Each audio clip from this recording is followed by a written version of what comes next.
Welcome to the bird media. నేను మీ పవన్ కృష్ణమూర్తి.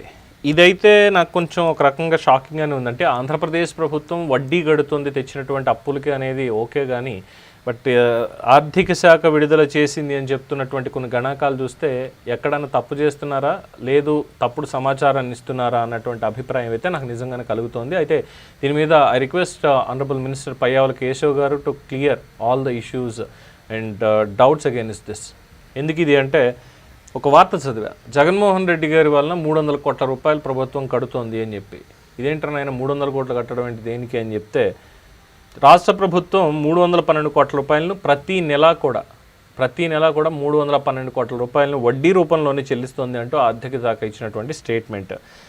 ఇందులో జగన్మోహన్ రెడ్డి హయాంలో చేసిన అప్పులకి వడ్డీలని ఈ నెల నుంచి కూడా నెలకి 312 కోట్ల రూపాయలు చొప్పున కట్టాల్సి వస్తుంది ఇన్స్టాల్మెంట్ అని చెప్పి ఆర్థిక శాఖ వెల్లడించింది. మొత్తం అప్పులు 4,23,000 కోట్లు అయితే దీంట్లో 2,86,000 కోట్ల రూపాయలును అచ్చంగా జగన్మోహన్ రెడ్డి హయాంలోనే చేసిన అప్పుగా పేర్కొన్నారు. ఈ మొత్తాన్ని ప్రభుత్వ గ్యారంటీ చూపించి తీసుకొచ్చారు అని అధికారులు చెప్పారు. ఇవి కాకుండా మరొక 3 లక్షల కోట్లని కార్పొరేషన్లు మద్యం అమ్మకాలను వినియోగించి వాటి లక్ష్యాలను చూపించి అప్పులు తెచ్చారని, మొత్తాల మీద వడ్డీని కార్పొరేషన్లు చెల్లించాల్సి ఉంటుందన్నారు. ప్రస్తుతం నెలకు 312 కోట్ల రూపాయలు వడ్డీ రూపంలో చెల్లించాలని అధికారులు నిర్ణయించినట్టుగా తెలియజేశారు.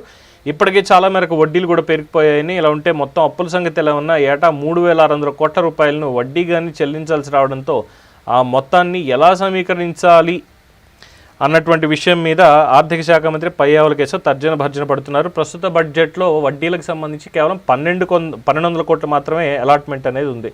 సో ఇప్పుడు సరిపోదు.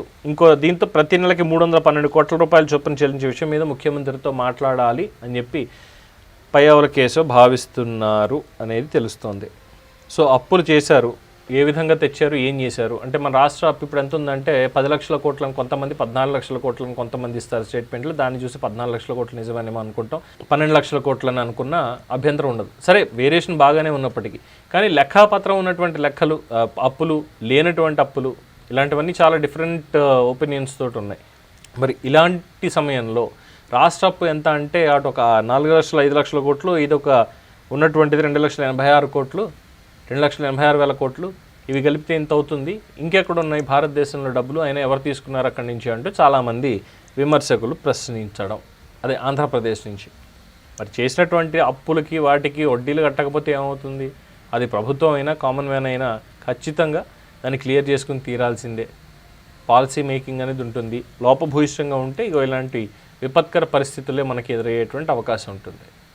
మరి దీని మీద మీరేమంటారు? మీ అభిప్రాయాన్ని కామెంట్స్ రూపంలో తెలియజేయండి. చూస్తూనే ఉండండి ది బర్డ్ మీడియా. ఈ వీడియో కనుక మీకు నచ్చినట్టయితే లైక్ చేయండి, షేర్ చేయండి, సబ్స్క్రైబ్ చేయండి. అలాగే పక్కనే ఉన్న బెల్ ఐకాన్ని క్లిక్ చేయండి.